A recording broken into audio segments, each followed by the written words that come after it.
Town is where we're at today. And somehow, somewhere, we'll figure out how to start a podcast.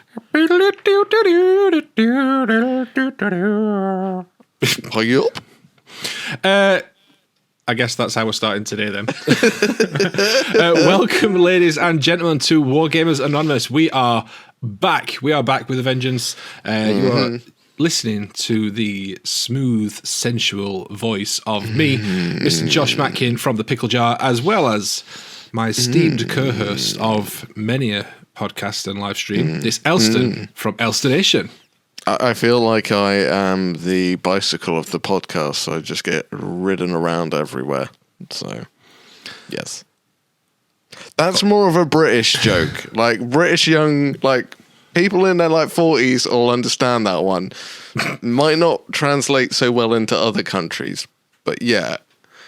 Really, I'm not sure I'd class it as a joke, if I'm honest. Jokes usually... It's a self-deprecating British humour. A British humour, just one. Our British humour. It's just the one humour, actually. Welcome to Wargamers Anonymous. Thanks very much for tuning in. I hope you enjoy the podcast. Sorry that we've been away for a while. We'll get to that in a moment. But if you are enjoying the show, you enjoy the podcasts, make sure to leave us a like if you're on YouTube, watching the video version. I said video version, the YouTube version. If you are on any of the other podcast platforms like Spotify or Apple Podcasts, Google Podcasts, or wherever you listen to us, leave us a like, leave us a review, leave us a comment if you can. And if you want to get more involved with the discussion around the podcast and get more involved in what we talk about and what we eat, then always join us over on the Pickle Jar Discord and check out the Wargamers Anonymous section over there. There'll be a link for that in the show notes or in the description down below. So, it's been a while since we have recorded a proper podcast because we did... a little bit of a marathon, wasn't it? Yeah, because we do one in between the live one that we did in Worcestershire and then the live one that we did up here? No, I think it's been live shows for 3 straight weeks. Yeah, because we did the one down in Worcester.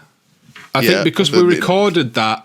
Did we record that like quite early on? As like a bonus one or something? Yeah, possibly. I think timing all kind of worked out. Yeah. So we did that one. We did the one in. We did the one here at my house the night before ChillCon, and then we did the live episode at ChillCon in front of a live studio audience. Yes, that freaked me out. And then we missed a week. I was indisposed for the weekend, so we missed a week, which should have been the last episode that came out, and here we are today. So it's been a while. This feels weird, but at the same time it feels like getting home after a trip away and just sort of relaxing back into it. This is nice. This is what we like. This is routine. This is nice. This is good. It's I'm not gonna lie, like before, like sitting down on a chair and setting up the gear, I was like, it's been a long day. We're recording this at night. We usually record this on a Saturday morning, but we're actually recording it late at night because I'm going on holiday tomorrow. Holiday! Going down to Cornwall. Cornwall. Pasties. Very nice. Yeah. I love Cornwall. Yeah, it's even for me, it's still a 4-hour drive. So, it's a long-ass drive from here. Yeah, that's a trek and a half. You might as well fly. I don't have the ability to fly. I don't have wings. I can drive though. Spread your wings and fly. Spread your wings and fly away. No. But yes, Elson is correct. We are recording this in the evening. It is Thursday night, and we thought, what better way to spend our evening than to record a podcast?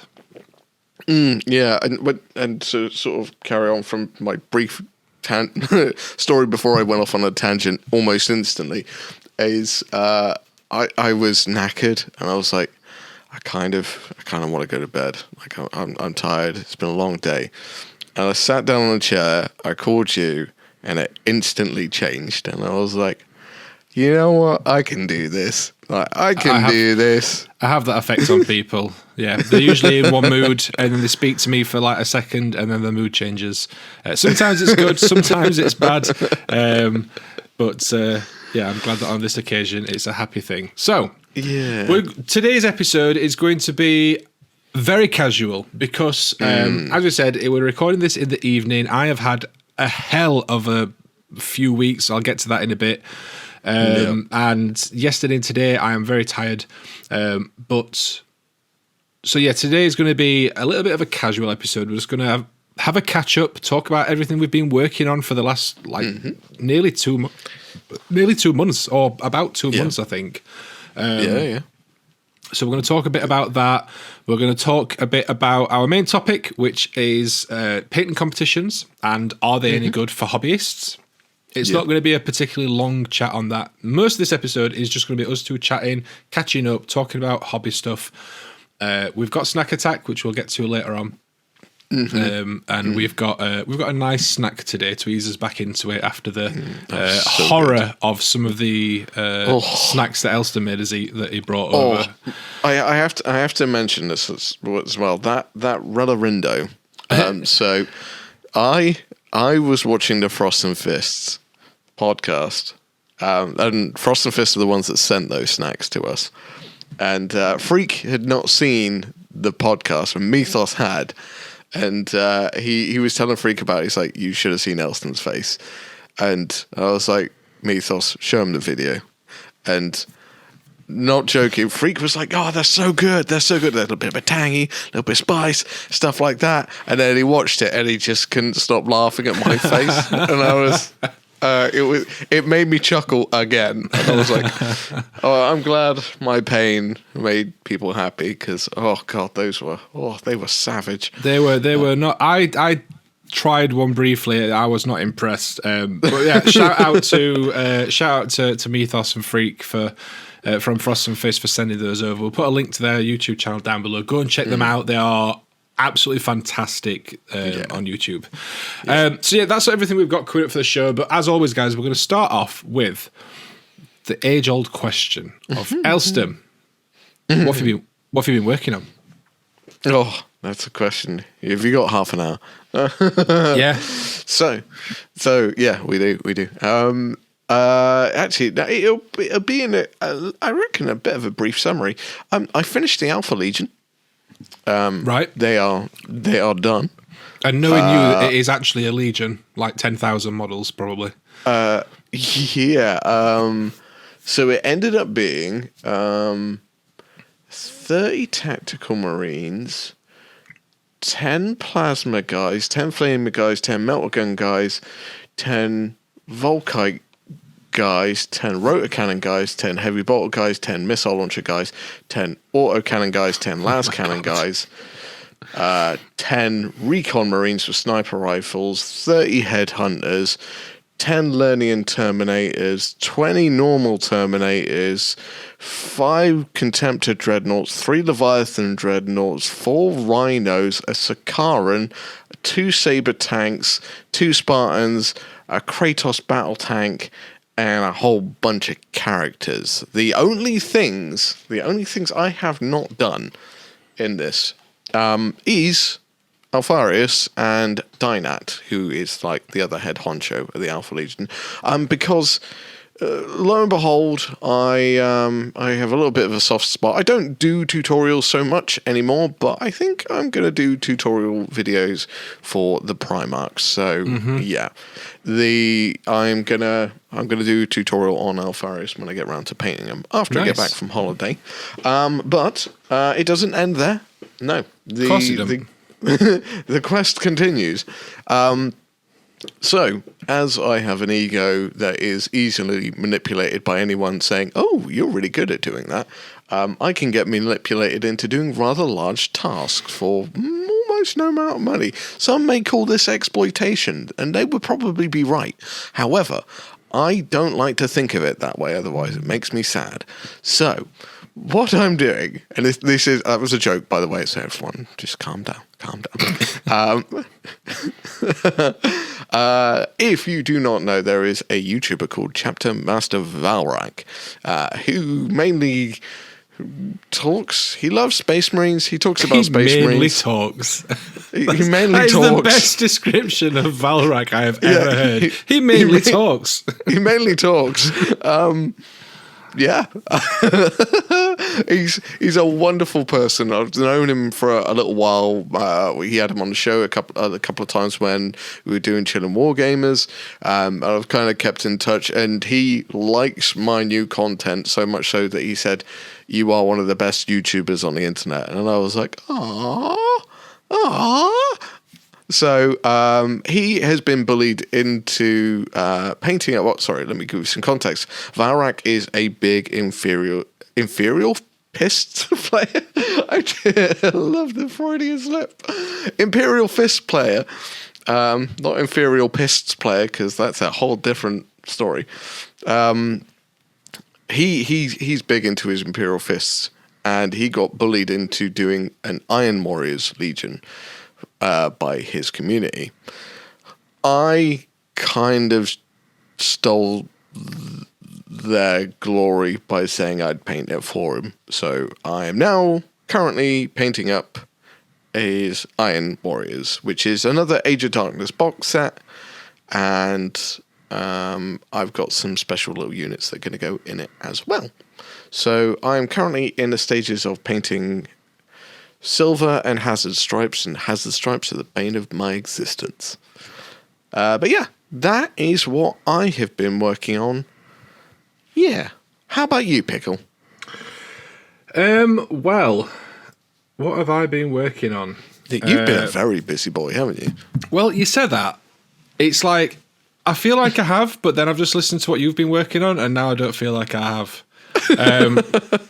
You work with Luke though, so you do a different kind of busy. Yeah, so I basically just have to sort of. I'm like Luke's babysitter.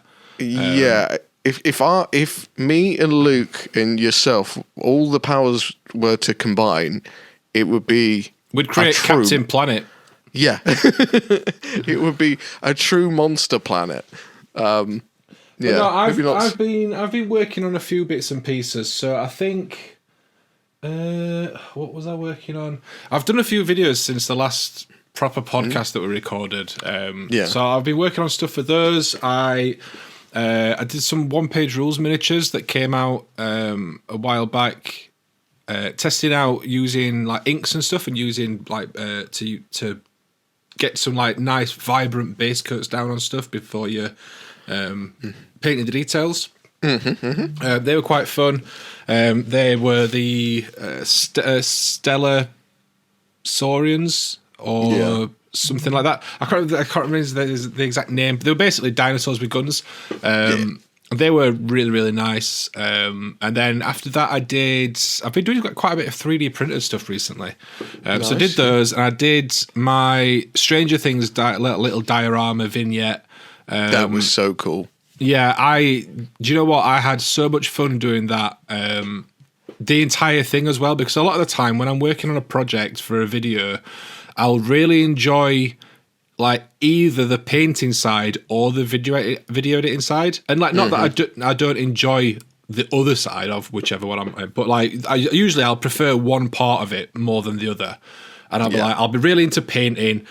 And then like the sort of filming and editing side is like, oh, well, I'll do that. You know, I'll do it, but I really enjoyed painting this. Or I'll be painting something that I'm not super bothered about the painting, but I'll be really into the like the cinematography, like the filming it, and then the editing and the video side. The Stranger Things one is one of those rare occasions where I absolutely loved the entire project. I loved filming it, I loved painting it and working on it, and I loved editing that one. Like I'm so happy with that video. Nice.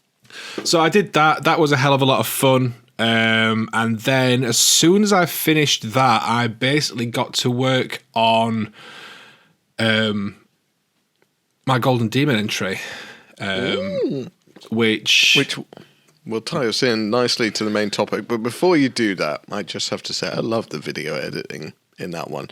The intro of it, Yes. loved it so much. So it was so good. Everyone go check out the video. It's awesome. I will put a link in the description down below if you've not seen it. I highly recommend going and watching it.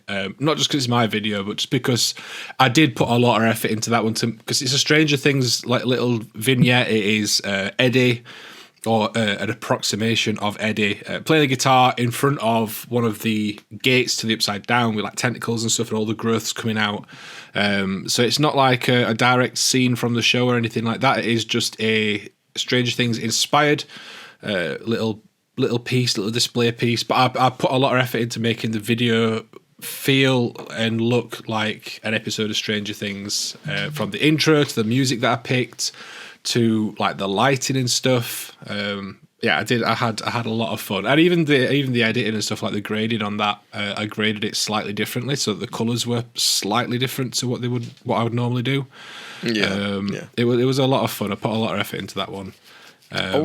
Also, as well, into kind of a little bit on point, but also a little bit tangent-y. So, apologise, it's going off that way. Obviously, we've had a little bit of a breather from doing the podcast because you had a whole bunch of us after with like the sort of lead up to ChillCon and the videos at ChillCon and stuff like that. I just have to mention as well. There was a video from one of our friends, Hobby Corner Kev. Kev, stop stealing my ideas. But love you, Kev. Love you. Kev put out a video interviewing a lot of us, and I like to think I was the best trolly person being interviewed out of that. And Pickle was interviewed as well on it. Sounds a little bit off. Probably because he didn't bring a microphone, but lessons learned. Or a camera, he just filmed it on his phone. But he did try, and he got the video out. So we'll put links, hopefully, to that video, if we remember, down below. So go check it out as well. It's quite funny. If you want to see me derail a interviewer instantly, then go watch that one because it's quite funny. Yeah. So, sorry, that was just because there's other videos and there's quite a lot of stuff, like obviously stuff has happened since last time. So, there's been a whole bunch of stuff going on. I met Hector. Hector at ChillCon.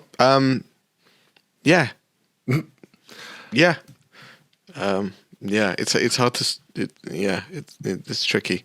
Anyway, shall I get back to what I've been working on now? Yeah, you go. Sorry, I had to diverge and tangent off of that. Back to you. So I finished the Stranger Things little vignette, and then I started working on my Golden Demon piece, which is I'm painting one of the Primarchs. I'm painting Vulcan. My mods bought him for me for my birthday back in August. And honestly, I think it's the fastest that I have gone from acquiring a model to painting it. Like, not in terms of all models, but in terms of like gifts and like special models. Because normally what happens is I get bought something, gifts. And if it's like a one-off like this, like a display thing or a one-off random model, I put it aside for a while because I like to really think about what I'm going to do with it, and I get a little bit nervous if I'm honest. Very much same. I've had a hell of a lot of fun painting him. Vulcan himself is done, is finished. Cool.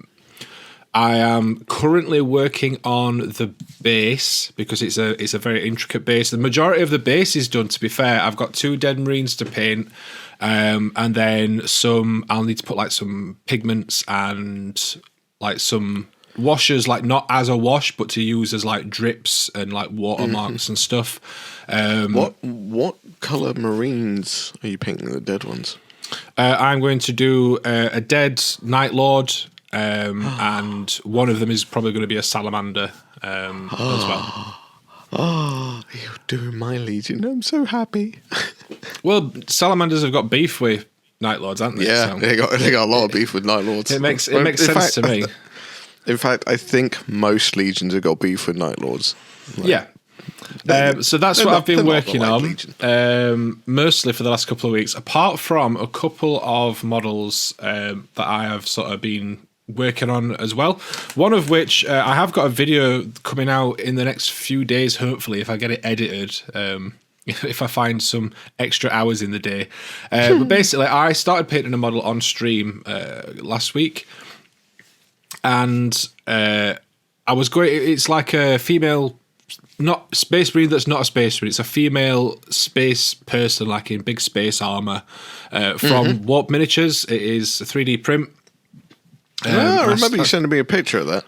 Yeah, so I started painting it, and I was going for like white armor with then like turquoise shoulder pads and then like an orange stripe just going across all the armor. Okay.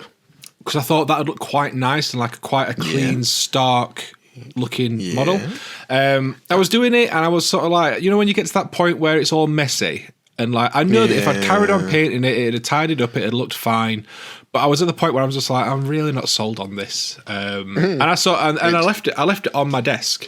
Now, normally when I finish painting on a stream, I put my miniatures out the way over on my work in progress shelf, and then because I don't like having my desk too cluttered. It is currently covered in stuff, but I don't like it too cluttered. So, but I left it on my desk, and then I was editing at home on whatever day it was. And I went and made myself a cup of tea because I like to take breaks through the day and just, you know, take a minute.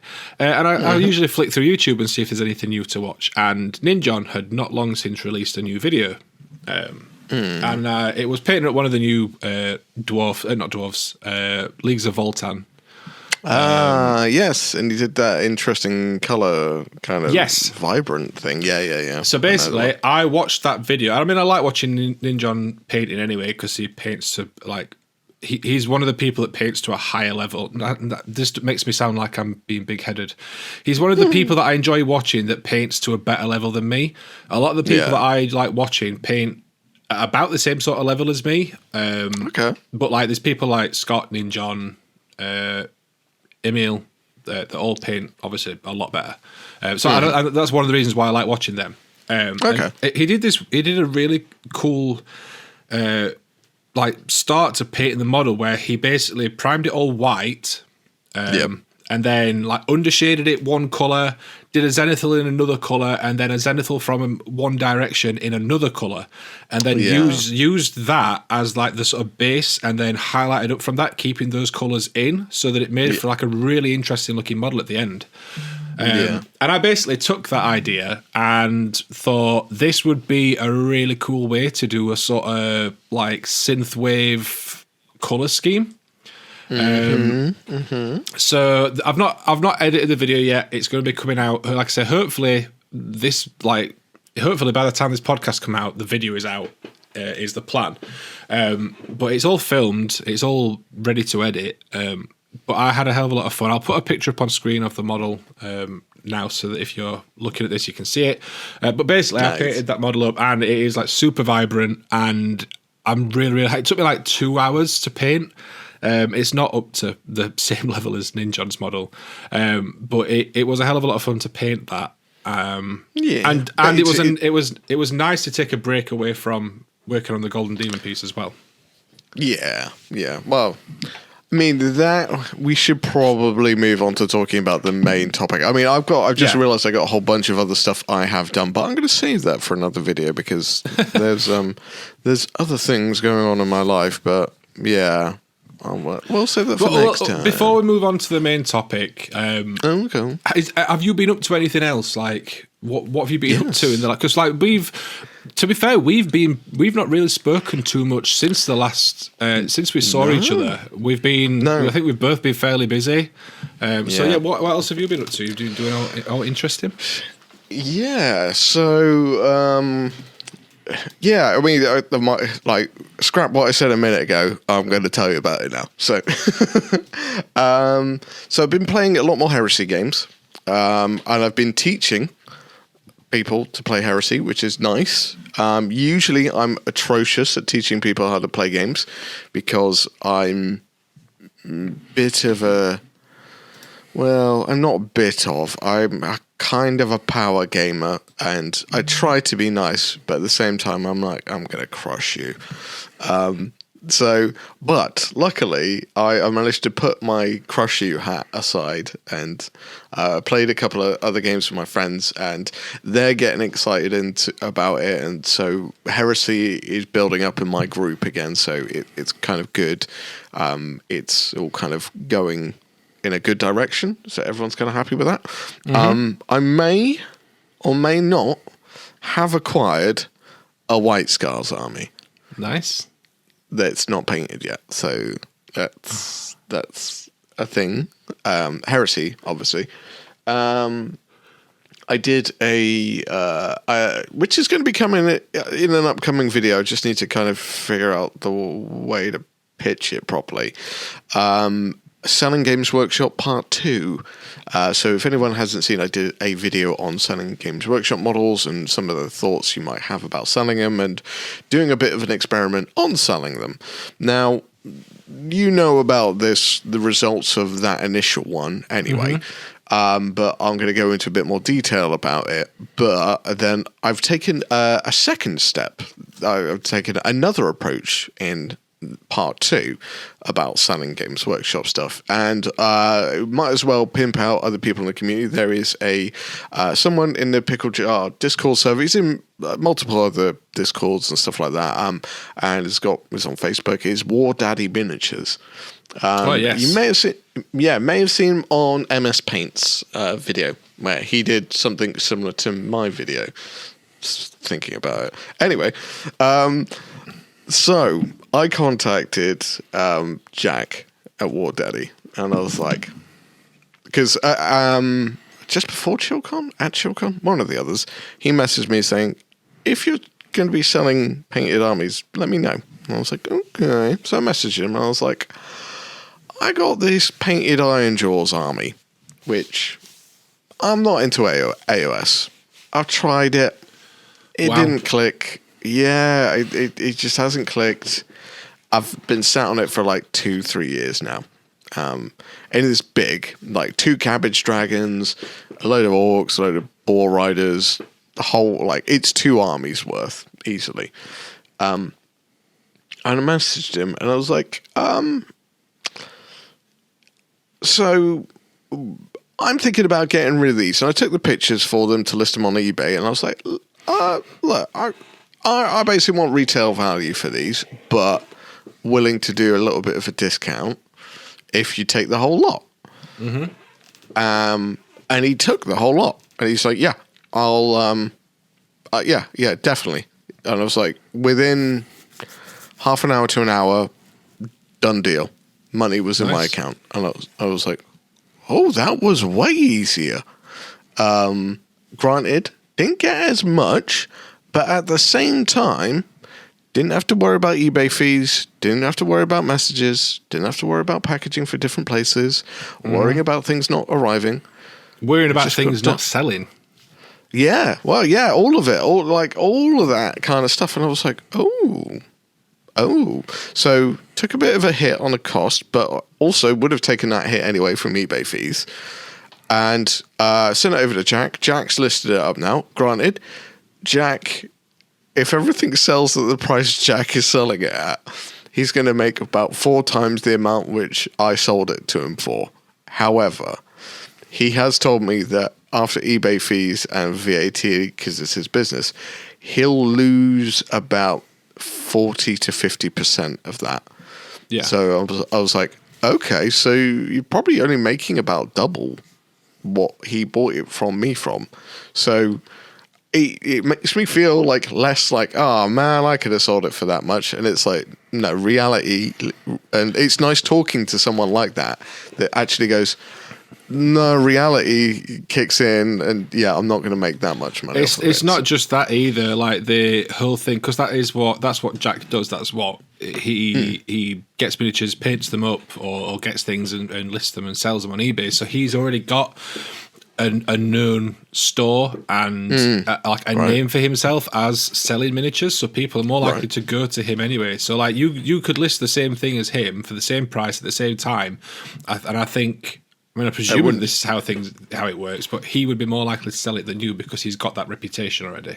Yeah, that was kind of my thought. So, yeah, a generally happy transaction all round. I think Jack got it, and he apparently is a bit amazed that I paint to the level that I do at the speed that I do, and so that made me feel a bit smug. So nothing like inflating the ego. Nice.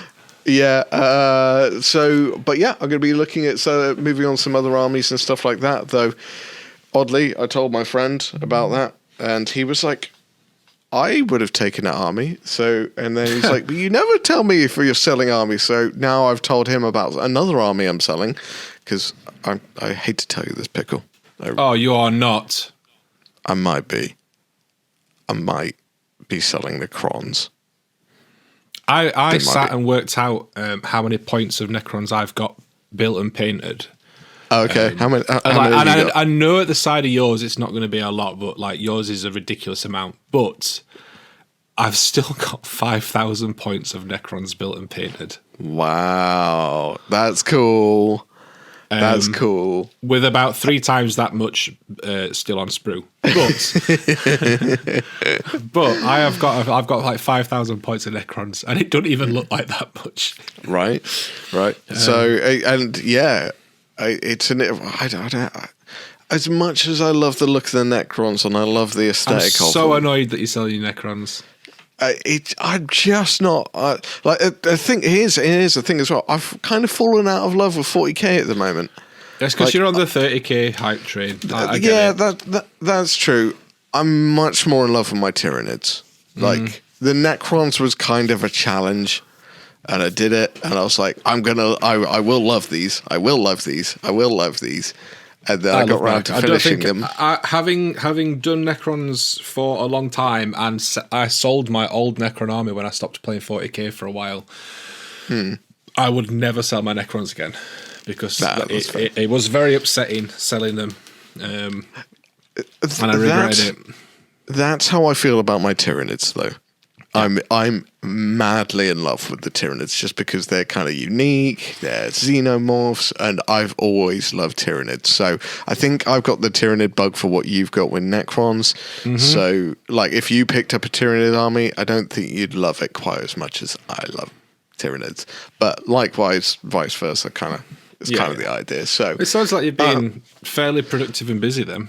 Yeah, well, work, life, all that jazz, all the rest of everything. Don't talk to me about work.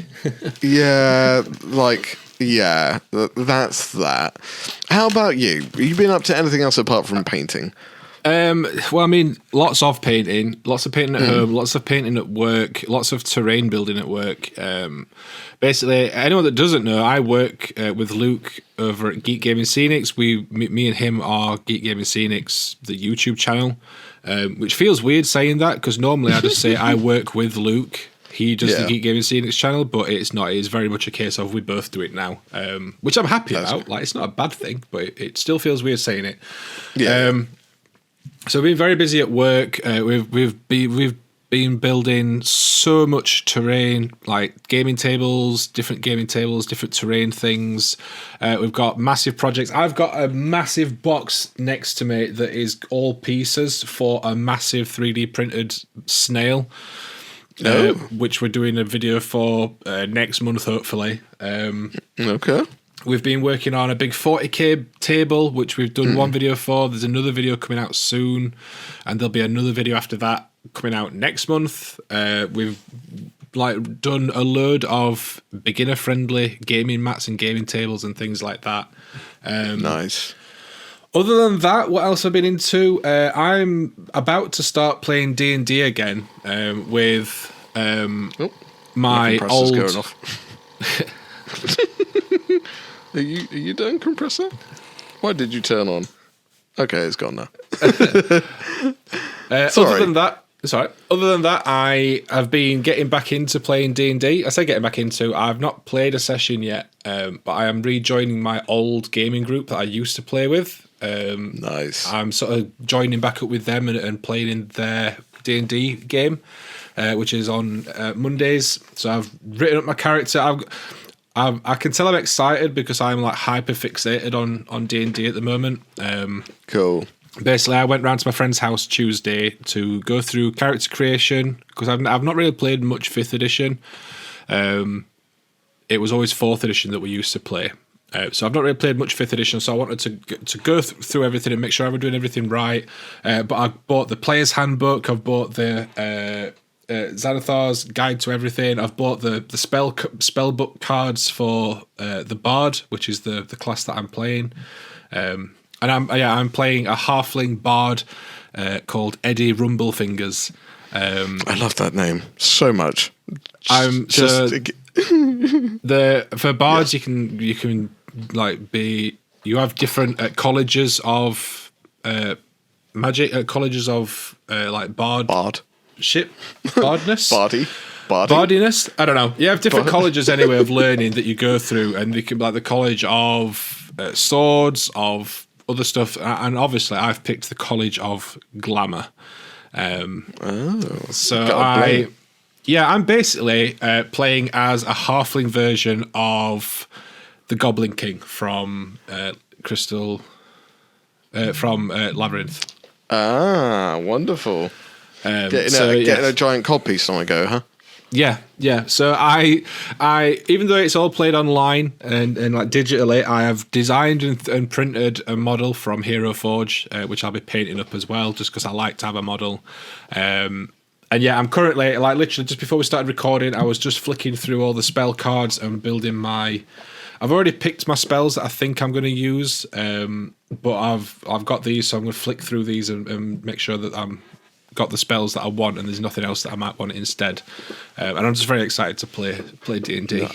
Nice. Isn't it nice when you find a game that you really love playing? Because I've got that with Heresy at the moment. I'm like, I love this game, and it's really like I remember doing it when I've done a couple of D&D sessions as well. It's just like when it's so enjoyable to play, but I find that there's like a pitfall trap with it because it's so enjoyable. If it ever doesn't happen, it's super depressing. Yeah, well, that's it. I've always loved playing D&D. It is one of my favourite games, but that is the downside to it, is that it requires more than just 2 people. So there's more chance that it's going to not happen or get cancelled or whatever. So it is that sort of risk-reward thing. But it's good, though. Yeah, it is good. So I'm excited for that. And then the only other thing, which it's not something that I've done so far, but it's something that I will be doing next week or this week as this podcast comes out. I'm going to Golden Demon. As I mentioned, I'm working on my Golden Demon entry. Basically, I'm going to be in Nottingham from the Thursday all the way through till the Sunday. I'm stopping over. I've got a hotel. Nice. So yeah, I'm going to be there. So yeah, I think Thursday, Friday, I'm meeting up with some people. Probably going to play some games of some description, but I'm meeting up with people and having a wander around Nottingham, some of the other stores and stuff that I don't get a chance to go to as often. I'm going to go and meet people at Warhammer World and meet some friends and meet some other contenty people. And then obviously Saturday and Sunday is that's Golden Demon, so I'll get to look around at all the stuff. So I have got a video that will be coming out that weekend, hopefully, which will be the first part of my Golden Demon 2-parter. Nice. Which is basically painting the model, showing the steps, talking about the extra steps I put into it. And hopefully, it'll look nice when it's finished. And then hopefully I'll be doing a second video, which will be a follow-up video talking about what happened at the weekend, like obviously what I experienced. I've never been to Golden Demon before, so it's going to be a fun experience from start to finish. I'm not expecting to win. I am not delusional. It'd be nice if I got a finalist pin, but again, I'm not really expecting one because it's kind of crazy competition. Yeah, it is. And it's like I'm not under any false pretenses with it. So, although saying that, they've limited it this year. They've severely handicapped monstrously because not everyone can get a ticket. So, like, that's gonna be.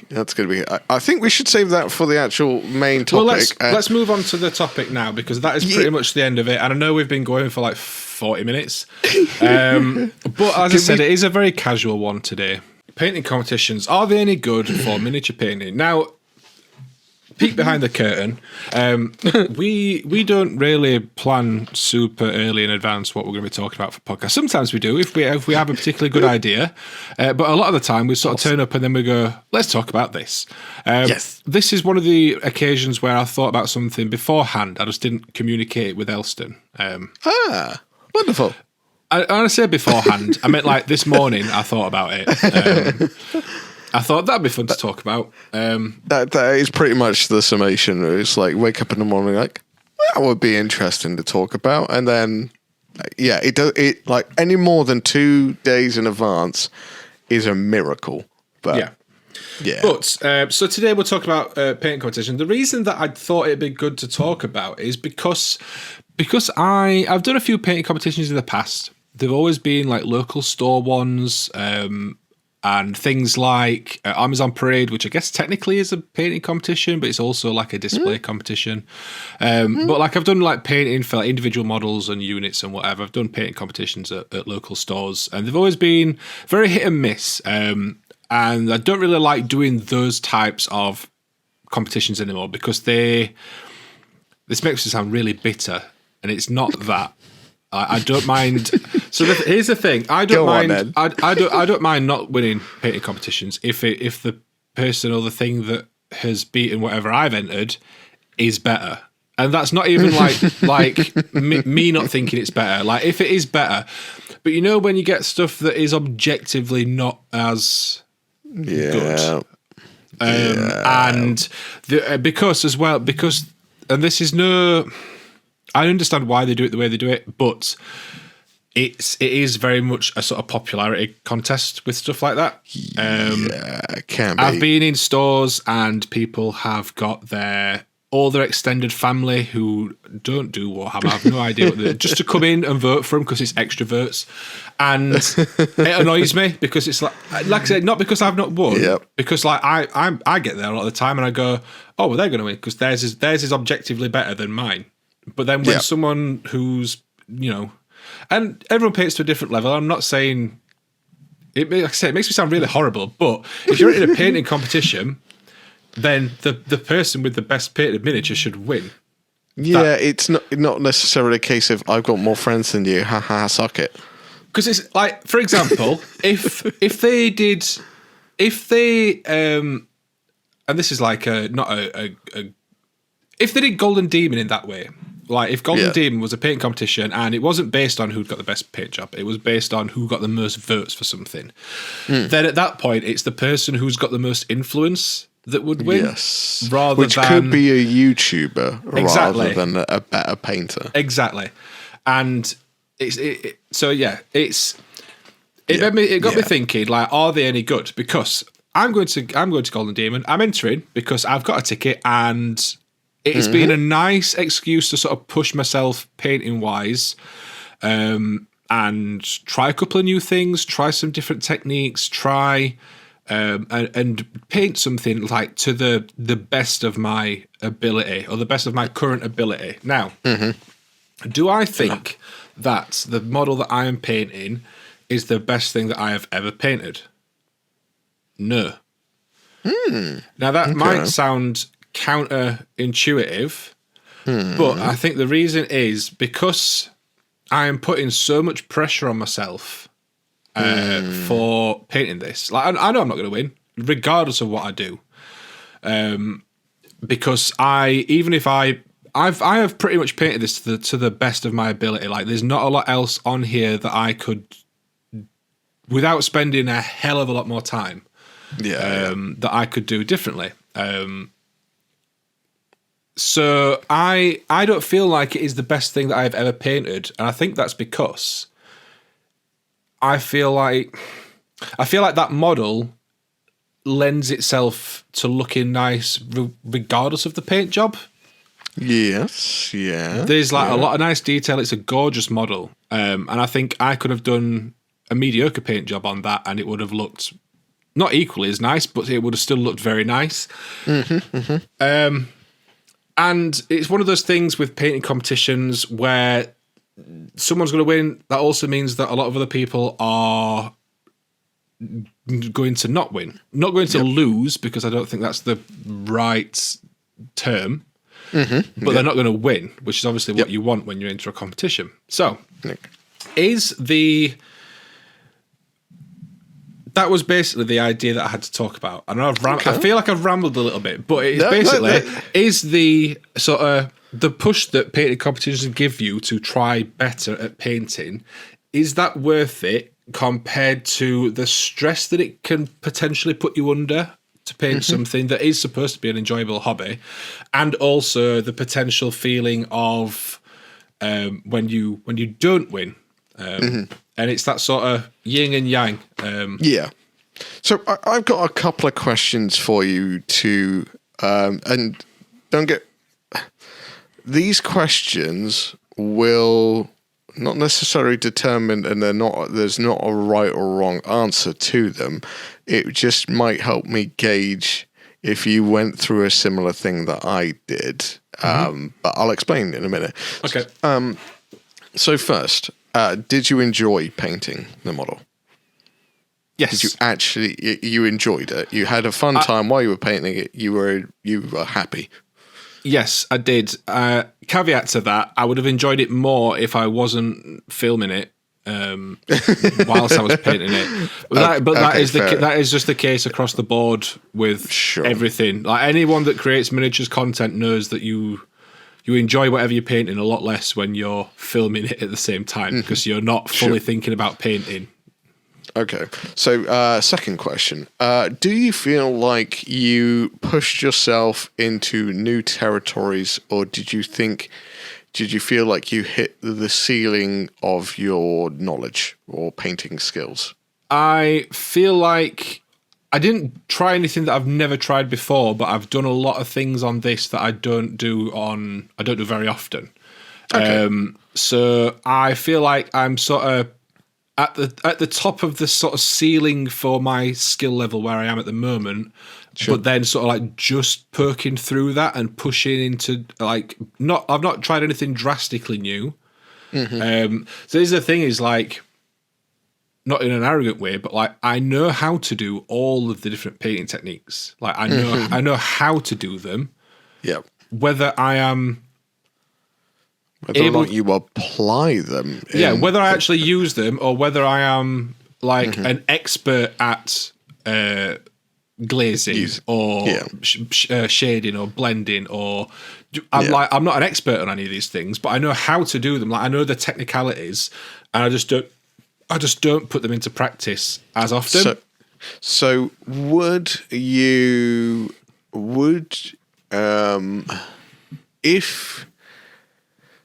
if the potential, and someone actually said pickle, and don't get me wrong, this isn't a negative to say yes, no, or you will or you won't.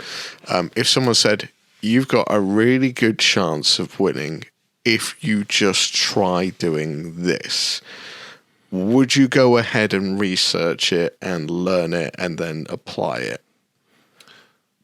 Potentially. Okay. It depends. Like if the issue that I have is, I think one of the issues that I've got is I already know that I'm not going to win a Golden Demon. Like, and that's not me just being negative. That is me just being realistic. There are a hell of a lot of people, and I am nowhere near like at the top end of that ability tree. I always say I paint to an aggressively average level.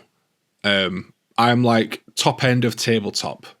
Like maybe the very bottom of display level. But so I know that I'm nowhere near. I am entering for the event, for the social, for the sort of I invented Golden Demon thing. Like I know I'm not going to win. But I think because I've got that in the back of my head, I automatically just sort of go, well, that's it. I'll do everything that I'm going to do, and I will try a few new things, and I will make it look as nice as I can. But I'm not going to get too carried away with it because... Yeah. So now the reason why I ask those questions is you basically similar kind of mindset to what I was like when I was in art college. And I was kind of like, I know how to do this. I'm going to carry on doing this. And here's a reflection. And maybe some people get this impression. You ever come across any of the YouTubers online that are really good painters, really good painters? Yeah. But when they give criticism, they come across like condescending twats. Yeah. It's not necessarily, I'm not saying that they are, but you get the impression you're like, oh, that's a bit harsh. So when I was in art college, I went through that process and I rebelled against it for about a year. I was like, fuck you lot. Fuck, I'm good. I'm good. What? And I spoke to my teacher one day about it. I was like, what's the deal with all these artists? Why are they all up themselves? And she's like, they're not. I was like, well, it sounds like you are. And he's like, no, they're just giving their opinion and they're trying to push you in a way which maybe you don't like. And I was like, all right, you have to explain this to me a little bit more. She's like, and it was this wonderful moment where someone who I kind of went, don't talk to me like that. You don't know what you... I literally turned my entire vision around on like art and painting and everything like that. It's just like, come with me, sit down. And she said, and she showed me some of my own work. She said, why did you do what you did there? And I was like, well, because I liked it. She's like, that's not good enough. Like, that answer is not good enough because I don't understand what you're saying. And I was like, this is getting even more confusing. Can you explain it? She's like, well, yeah, you like it doesn't mean anything. You're like, you like something about this which resonates with you. And I was like, okay, it's starting to make a bit more sense, but can you elaborate? She's like, because I was big into like industrial art, like making things and building things. She's like, why do you like that? I was like, I kind of like robots. She's like, why do you like robots? When I was a kid, I watched cartoons with robots in it. She's like, there you go. There's the reasoning. There's the logic. There's the reason. If you told me that, I would view this art completely differently. And I was like, okay. And she's like, they come across as condescending because basically they're trying to get you to think deeper about things. And as soon as you can kind of semi-unlock it, I haven't fully unlocked it because I can't go too far down that rabbit hole because otherwise I just get lost in my own thoughts and I think it's a bad place to stay for too long.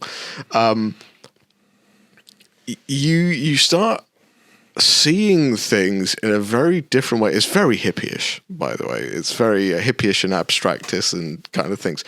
But you can start seeing everything in a different way and looking at different things and like experiencing different things. So, for example, your Vulcan, you could have thrown like 80s disco elements, vibes into it if you'd maybe done a glowing pool of plasma that looked like blue burning flames and it had a reflection on Vulcan and stuff like that. And there's all these kind of like weird elements and stuff like that. And it kind of broke my own psyche of being rebellious against artists that are condescending. They just sometimes forget that sometimes people need the baby steps. First, they need to be taught how to like figure it out and how to like go, oh, okay. And then it makes you very much more welcoming to new ideas because you're in this mindset of, oh, okay, well, maybe I can. It's a very weird unlock. If anyone in the chat or anyone that's been to art college or has done art has been through an experience like that, please let us know because either that or I'm just a really weird case. So, which I can appreciate might well be the case. But yeah, and my point, which I was trying to get to, which is now slipping away from me as I talk a bit more, is I think people can get lost in the thought process of competitions a bit too much. This is my personal reflection on paint competition. I think they're good as long as you kind of take the baby steps towards them first. I think you don't go running for the golden demon straight off the bat. And don't aim for it as your one and only goal in life. No. Because and I think maybe you're a bit more like me in this, in the pragmatist element of, I want to go and enjoy this event. Like, yes, I want to enjoy the event over winning. Like, that my is main thing, the goal. that was my thing with the paint as well, is I wanted to enjoy painting the model. And I know there's things on there that I could have done. For example, I've painted it using metallic paints. And I keep joking with people that I talk about when they talk about Golden Demon. I'm like, well, I'm not going to win because I've used metallic paints, and I've not done non-metallic metal, so that's an automatic loss. Obviously, that's a joke because you don't have to do like non-metallic metal, but it's one of those things where it's kind of like that sort of display and competition level. Like non-metallic metal has just become one of those things that's kind of almost expected. As a technique, because it demonstrates ability. Yeah, I think judges, especially in Golden Demon, shy away from it. I don't think they like it as much as people let on. Because I think the Skink that won Golden Demon in America? Yeah. I don't think there was any non-metallic metal in that. I might be wrong. But I don't. It maybe a tiny bit, but it was mainly focused on skin tones and everything being clean. And Golden Demon is one of these especially unique competitions where it focuses on the element of being or sort of visualizing Games Workshop. It's not necessarily a painting competition. It's a case of show off Warhammer. That is the goal. And if you can do that better than this person might spend hours on non-metallic, be amazing. But if it doesn't really represent Warhammer, then you're going to get marked down for it, essentially. But I don't know about you, but I think that a lot of these people that focus on and analyze competitions and do all this research and everything like that, that get lost in all the mathematics and theory behind it, I feel like they're always going to lose out to the person that's just naturally enjoying painting, who is good, talented, and is just enjoying themselves. Like, for example, our friend Judge Gudge. He is... If you watch him paint, because he paints with us at ChillCon, he's such a calm dude. He's just like happy, la la la la la, painting away. And the stuff he produces is phenomenal. Yeah, and absolutely. That mindset is where I'm really jealous of people like that, because I'm like, I want to be... and I think I probably could do that, apart from my brain always goes to quantity equals better than quality. Yeah. But I think people like Judge, who are naturally gifted and are calm and enjoying the painting process, I think will actually do a lot better than people that maybe analyze it too much. And I think that's maybe my takeaway on like are painting competitions good for you or not? I think they are, because an element to push yourself is good. Yeah, I think they can be good as long as you go into them with the right attitude.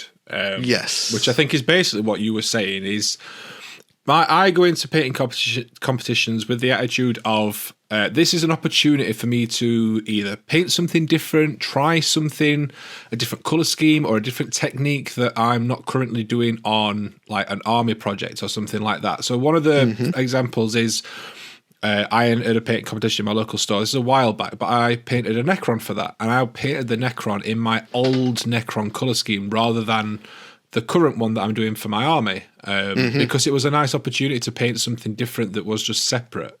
And I had a hell of a lot of fun painting that, and I did a really nice job on it. Same for this. Like, I'm painting Vulcan. Now, I've kind of nailed down the colour scheme that I have for my Salamanders for 40k. But I've not gone with that for my Vulcan. I've gone with something completely different that I really like and I think looks really nice on him.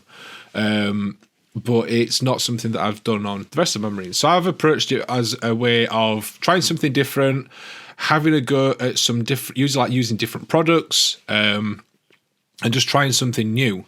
Whereas I think if you go into it with that sort of mindset, and that you are first and foremost going to have fun, and it is an excuse to try and push yourself, rather than I want to win. Yes. Yeah. I think you. Yeah.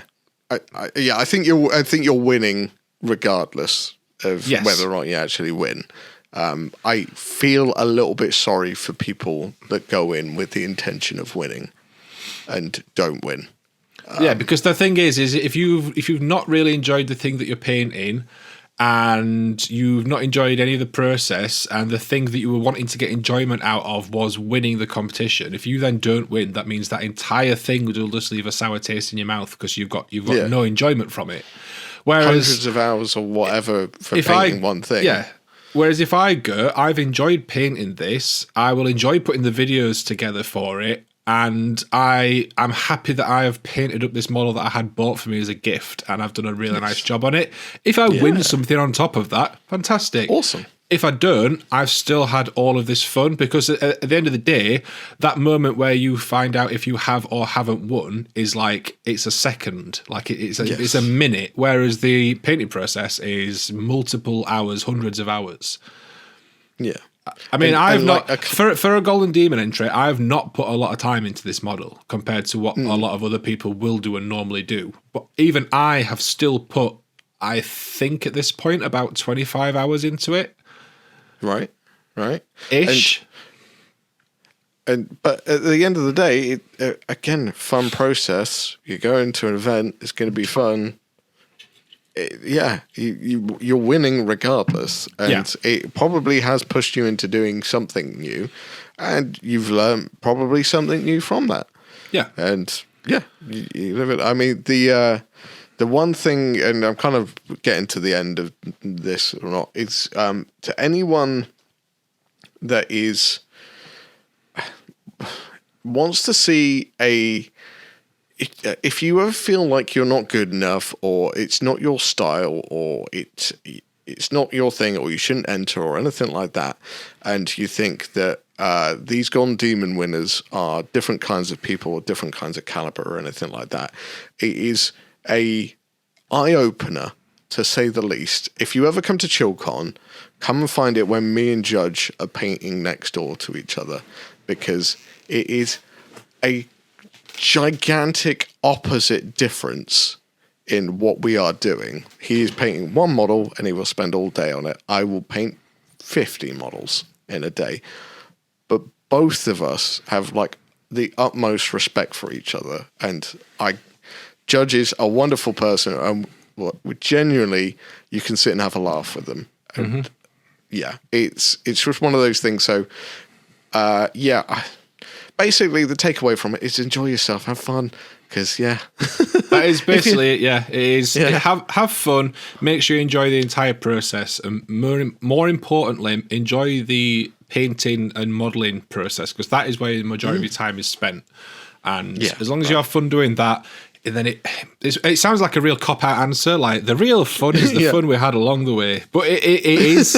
If you have fun doing that, then even if you do want to win, and that is your aim, if you make sure that you have fun with the painting and modelling side of it, then even if you don't win, you will still feel sad that you've not won, but at least you will have enjoyed all of the rest of it. So it's not like, it doesn't feel like a complete waste then. Whereas if the goal is just to win, and that's where you're going to get your enjoyment, and you're painting something that you don't like, but you're doing it just because you want to win, then you are just going to feel bad at the end if you don't win. Yeah, it defeats the point of it being a hobby, really, at the end of the day. So that's painting competitions. Like I said, I thought it just a nice, quick talking point. Because, like I say, this episode very casual. We're going to quickly do Snack Attack, because we did promise some Snack Attack. Today we have got flips, which are coated pretzels. So I've eaten the ones that Elson's got, but I've got Just the milk chocolate ones. These are just the sort of the standard ones. Basically, they are just pretzels, salted pretzels with different coatings on top of them. Mine's milk chocolate, and Elston, I believe you have got the. I've got peanut butter open at the moment, so I'm rocking that. But I do have beside me cookies and cream. Now the cookies and creams one. The cookies and creams one are amazing. I had a bag of those the other night, which is what made me think about pretzels for snack attack. No, they are glorious. Yeah, they are so nice. In fact, I might go and get a bag of those tomorrow while I'm out. But we've got pretzels. So these are they're called Flips. I don't know if you can get them in America. I know that they are in the UK. Who makes them? I don't know. Trying to find out. No idea. It doesn't say. I thought it was one of the big companies, but I don't know. It's Flips. But yes, they're pretzels. I mean, I like pretzels anyway, but pretzels coated in chocolate, even better. Because you get that salty pretzel flavour underneath, but you get like the sweet chocolate on top, and it works really nice together. Sorry, I'm just going to enjoy this, everyone. It's the peanut butter ones I've fallen in love with. The weird thing is I don't like peanut butter, but I love peanut butter coated stuff. Weird.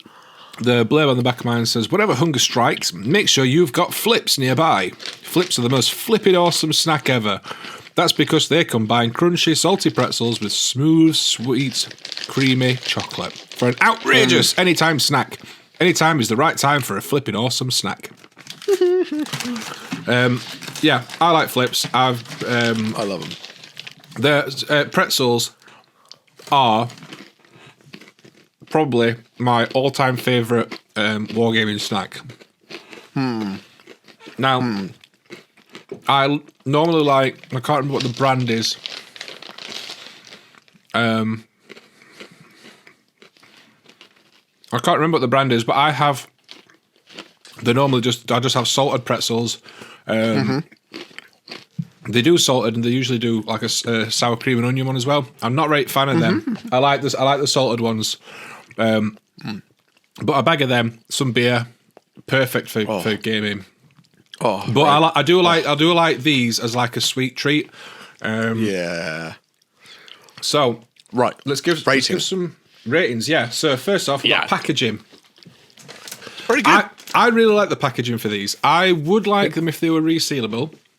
Yeah. Purely because I because tend to finish the bag. Yeah. I think if they were resealable, I would quite happily eat about half the bag and then close them up and then have the other half another day. But because it doesn't, I will just eat the bag.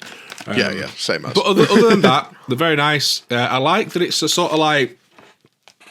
It's that... I don't know if yours is the same, but mine is that sort of... It's like metallic, but it's like not full metallic. It's sort of like a matte metallic. I don't know if that's the right... The closest thing I can relate them to are Rice Krispie squares. Yes. Yeah, it's that colour. But yes, it's a matte. It's a very nice colour. It's very. It is. It's almost colour shift. It is almost colour shift. But yeah, it's very nice packaging, very eye catching. It's not too cluttered. It is. They are nice sized packets as well. Like you do get a nice amount in there. They're about the same size as a bag of crisps. Yeah. Ish. A bit larger, I'd probably say. It depends what crisps you get in. Like. Yeah. So I'm going to go for packaging. I'm going to give them an 8 out of 10. I think that's a very nice packaging. Like I say, it would be nicer if they were resealable. You know what? I'm going to be very generous. I'm going to go with a 9. Ooh. Yeah. So I think they're. I think they're great. Yeah, they're just great because they kind of they keep. Well, they're like completely airtight, I think. I think they are. So, yeah, they don't go off. Yeah, they're great. Yep. Love it. Cool. So next up, we've got finger residue contamination. They are a little... You kind of do, like... If because you've got it's chocolate. Yeah, if you're warm and you hold them... if you... Basically, don't get one out of the packet until you're ready to put it in your mouth. If you pick one out of your packet and then get distracted talking to someone... You are going to have sticky fingers. Then you're going to get... Yeah, not sticky. Chocolate. Yeah. So, that... Other than that, though, there's no... real residue. So like if you're just eating them like a normal person, Yeah. they're not bad. So Yeah. I'm gonna go mediocre. I'm gonna go with a 5. Just 5? because. Yeah, because you do like there is a time limit from picking them up and then putting them in your mouth. There's a timer, and you kind of. It's not like you could just sit in. It's not like a gummy bear or something like that. You can sit and hold it for a good couple of minutes. Like you have to pick it up. And it has to go in your mouth within a time frame. So I think that's more user error. Because if you pick this up and put it straight in your mouth, there's like no residue. Yeah. I think if you pick a gummy bear up and you hold it in your hands for 2 minutes,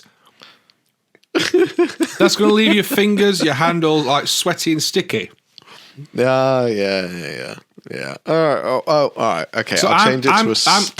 I'm going with an 8 because I think unless you're holding these for an extended amount of time, there's no residue.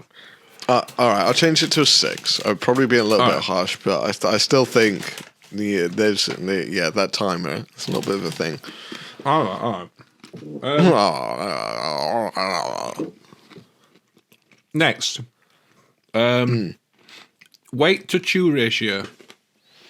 They crunch down pretty quickly, but they don't disappear like a crisp would. But they're kind of close to crisps, I want to say. So let's say how much does one of them weigh? Like, are they? They're not super heavy. They're heavier than crisps, obviously. But they're fairly light. And I feel like if you're not in a rush, the thing is they're very moreish, so it makes you want to chew them quicker and eat them quicker. Yeah. You start sort of devouring these things like crisps. And yeah. So I don't think they're too bad. Weight to chew. I can't give it a massive score because, I said before, like a 10 out of 10 for weight to chew is like chewing gum. Yeah. So for me, I would say that these are probably they're like a 7. I don't think they're that fantastic in regards to that. And I don't mean that in a detriment way. I just mean the actual physicality of it. They're gone pretty rapidly after chewing, like putting it in your mouth. It's gone relatively quick. So I'm going to go with a 6. I'm not going to mark them that high for that. Again, don't get me wrong, I love these things. So it's just on that element. Mm-hmm. It'd be nicer if they lasted a little bit longer in your mouth, but I appreciate if that were to change the pretzel's overall awesomeness, then I wouldn't want it to change. Yeah. So the next score then is mouthfeel.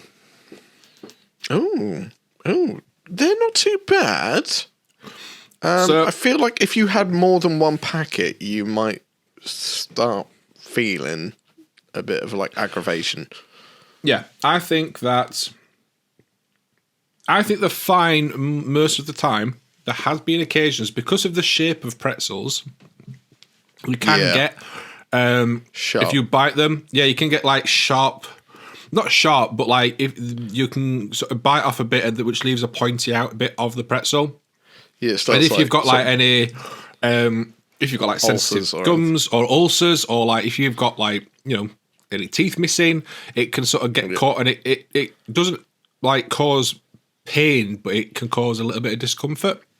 Yes, and it's not all the time, but it is something, and that's just pretzels across the board. That's not specific to these, but it can happen. So I think I'm going to go with an 8 for mouthfeel, because generally I think they're fine, but on those rare occasions, it is not pleasant. Yeah, I think I follow you with an 8. Yeah. I enjoy them muchly. Yeah. So overall scores then.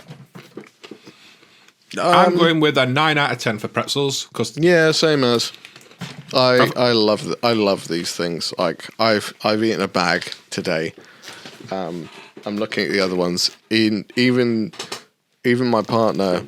I bought some the other day when we went shopping, and after lunch. I thought I'll have a little bit of a nibble after lunch.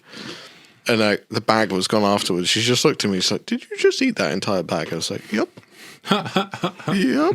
And she's like, "Jesus." I'm like, "I like them." So yeah, she went and bought me some more. So yeah, I do like pretzels. They are my favourite wargaming snack. Can't give them a 10 out of 10, just because of a couple of things that I'd like to be better with these. But 9 out of 10, I think, is a good score. Yeah, I like them. I like them immensely. There we go. That was Snack Attack. If you've got any suggestions for things that we can put in our mouths, put them in the Discord, over on the Pickle Jar Discord. Check out the Snack Attack Suggestions channel over there. And, we will try and catch up with everyone else's suggestions. Yeah, there are a few in there, yeah, so we are working our way through them. And with that, we are at the end of the podcast. We've gone a little bit longer today, but we have had a bit of a catch-up. Yeah. First episode back, so I don't think you guys will mind too much. Yeah. So if you've enjoyed the podcast, if you enjoyed the episode, and if you enjoy what we do, leave us a like, leave us a review, leave us a comment if you're on YouTube. And if you want to get more involved with us, come and join us over on the Pickle Jar Discord server. Where, hang on, let me start this section again. I've got hiccups. One too many pretzels. And with that, we are at the end of the podcast. We hope you've enjoyed yourselves. Sorry we've gone a little bit longer today. We have, as I said, it was a bit more of a casual episode today. We've had a bit of a catch-up. It's been a while since we've recorded a proper one, so it's been nice to just catch up with each other and chill out. If you've enjoyed it, leave us a like, leave us a review, leave us a comment if you're on YouTube. If you want to get more involved with the Wargamers Anonymous little community, then head over to the Pickle Jar Discord and check out the Wargamers Anonymous section over there, where you can get involved and suggest things for Snack Attack and for reading and topics to talk about and stuff like that. Elston, where can people find you on the World Wide Web? People can find me on the internet if they look hard enough. In the dark corners of YouTube, you will find me. And there I will be staring right back at you, trying to pull off an accent, which I cannot do. Regardless, if you say it's Welsh, it will come out French. If you say French, it will come out Norwegian. I cannot do them. And multiple times I will say one language or accent, and it will transmogrify into like 3 different accents. So I live on the internet. Under YouTube, Elstonation, you can find me there. You can find me on Facebook, Elstonations Minis, or you can find me probably on the Pickle Jar Discord server, and various other places if you look hard enough, possibly under rocks. How about yourself, old Pickle Capitan? You can find me over on YouTube at The Pickle Jar, or you can find me on my live streaming channel, my second channel, which is Pickle Vision. You can find me over on my Discord, which will be linked down below in the description. If you want me, tag me. If you want Elston, tag him, so that we make sure we see your message. Alternatively, you can see me over on Geek Gaming Scenics, where I work with Luke, and we post videos and stuff. Yeah, and that's about it. You can obviously, all my socials, Instagram, Twitter, all that sort of stuff as well. But yeah, that's about it. So thank you very much for listening. Thanks for tuning in. It's been a pleasure to be back to regular podcast recording. Not that I've not enjoyed doing the live ones with you, but it is nice to just be able to do the regular ones again. Yeah, it's nice and chilled. And we will be back in a couple of weeks to do another episode. And until then, enjoy your hobby, enjoy yourselves. Hope you all have a lovely time. And now we've got to work out how to end a podcast. Well, I think we should emphasize on the enjoy yourselves element a lot more. Enjoy yourself. Well, we could give them advice on things that they could do to make them enjoy themselves. Spit on it.